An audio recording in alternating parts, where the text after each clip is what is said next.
We're joined now by Jason Brodsky, Policy Director of United Against Nuclear Iran. Thank you very much for being with us. So let's start with the talks in Paris then. President Macron still seems very attached to this deal. Why do you think that is?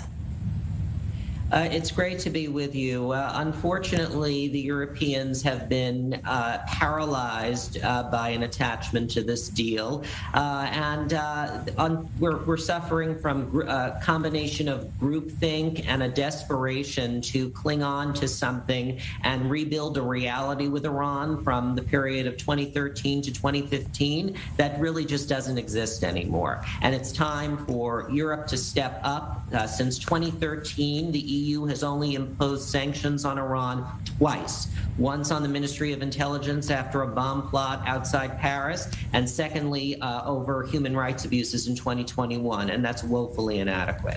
Well, and if you look more closely at Macron's comments, it is somewhat ambiguous. He said the deal is a good one. He wants to see it reinstated, but he also points out that there is a risk from Iran's activities in the region and from its ballistic missiles program.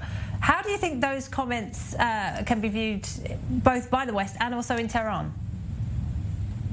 Well, I think they're acknowledging the reality that Iran is a comprehensive threat. It's not just a nuclear file. This has been confirmed by the United States, the current Biden administration, and also world powers in Europe. But they need to actually take actions to contain and thwart the Iranian threat. And I think that that's what Israeli Prime Minister Lapid's comments were directed at. Statements and calls and meetings and pleas with the Iranian leadership do not move their decision-making. Pressure does. Well, Israel, of course, isn't and never has been involved in the nuclear talks, nor have the Gulf Arab states, even though it is their security most at risk from a nuclear Iran. Would you say, though, that is changing slightly? They are increasingly part of the conversation when it comes to doubts about this deal? Yes, I think that you're seeing a difference in style from other former prime ministers, with now former Prime Minister Bennett and current Prime Minister Lapid. And Israel's concerns are paramount here, because Israel is the country that is on the front lines every day containing with the Iranian threat, not the diplomats in Vienna and European capitals. So I do sense a change in that respect, but being in the conversation is one thing. The European Union and the United States actually adjusting its policy to accommodate these concerns is the real challenge, and that remains to be seen. Lapid's position, though, is softer than that of the previous Prime Minister Benjamin Netanyahu. Lapid says that he is not against the deal per se. He's against a weak deal. Do you think it's going to be easier for President Biden to listen to him than it was for him to listen to Netanyahu?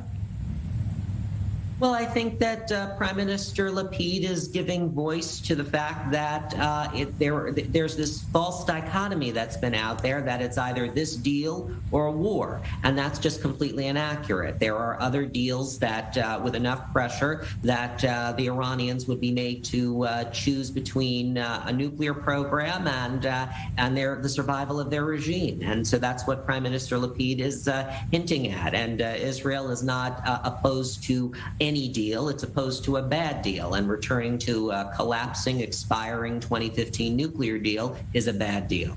Well, let's move to the comments by the US envoy Rob Malley, because he, of course, is one of the key architects of this deal. He says he's frustrated. He says that the latest meeting in Qatar was a wasted opportunity, and that Western powers are deeply concerned about the progress Iran is making. What do you think his next steps will be?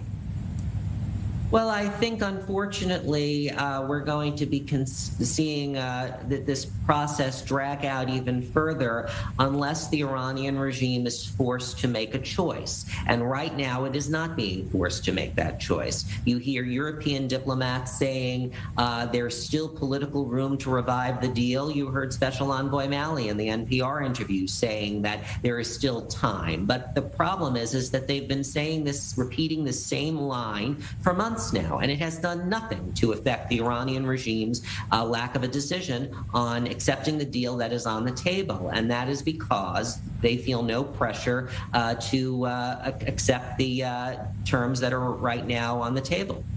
Jason Brodsky at United Against Nuclear Iran, thank you very much indeed. We appreciate your insight and your analysis as always. Thank you.